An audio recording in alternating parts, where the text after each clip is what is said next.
महाराष्ट्र के उप मुख्यमंत्री और राष्ट्रवादी कांग्रेस पार्टी के नेता अजीत पवार को अपने ही गढ़ में करारा झटका लगा है।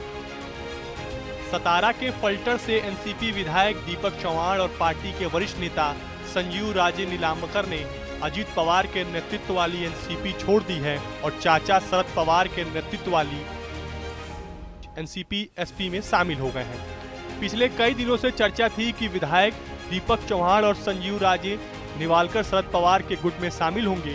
संजीव राजे के भाई राम राजे निवालकर ने भी साफ कर दिया है कि वह संजीव राजे के साथ मजबूती से खड़े रहेंगे और महायुति के उम्मीदवार के प्रचार में कोई दिलचस्पी नहीं दिखाएंगे। राम राजे निवालकर विधान परिषद सदस्य हैं, उनका एक कार्यकाल और बचा है। मीडिया रिपोर्ट्स की माने तो दीपक चौहान ने तब अजीत पवार का साथ छोड़ा जब उप मुख्यमंत्री ने खुद उनकी उम्मीदवारी की घोषणा की।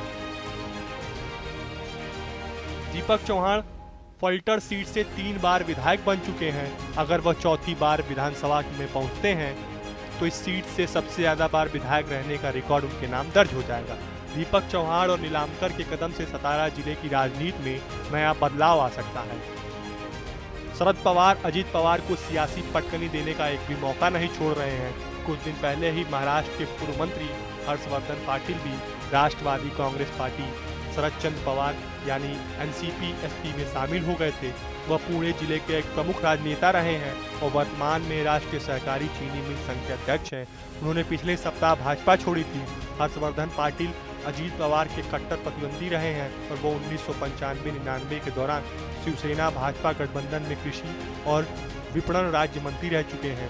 उन्होंने 1995 का विधानसभा चुनाव बतौर निर्दलीय उम्मीदवार के तौर पर जीता था और 1999 से 2014 तक कांग्रेस राजपा गठबंधन के दौरान मंत्री पद पर रह चुके हैं। वो 2009 में कांग्रेस में शामिल हुए और सहकारिता और विधायी मामले में मंत्री बनाए गए। फिलहाल जिस प्रकार से महाराष्ट्र की राजनीति में रोजाना उठापटक मचा हुआ है, कभी एनसीपी शरद पवार गुट के नेता किसी और पार्टी में शामिल होते हैं, तो ज़्यादातर इसका नुकसान एनसीपी अजीत पवार को उठाना पड़ रहा है, क्योंकि ज़्यादातर एनसीपी शरद पवार गुट के नेता कभी समाजवादी पार्टी में ज्वाइन हो जा रहे हैं तो कभी शरद पवार गुट में शामिल हो जा रहे हैं। कुल मिला जुला के जो नेता अजीत पवार के साथ शरद पवार से टूट के बाद उनके साथ गए थे, उनको अपना राजनीतिक भविष्य समझ में नहीं आ रहा है। इस वजह से चुनाव के ऐन वक्त पहले जिस प्रकार से अजीत पवार को छोड़कर उनका नेता जिस प्रकार से अजीत पवार को छोड़कर उनके नेता दूसरे पार्टियों में सम्मिलित हो रहे हैं, कहीं ना कहीं उनकी सीटों के मोल भाव की जो स्थिति है महायुति में, उसको भी धक्का लग रहा है और पार्टी खुद को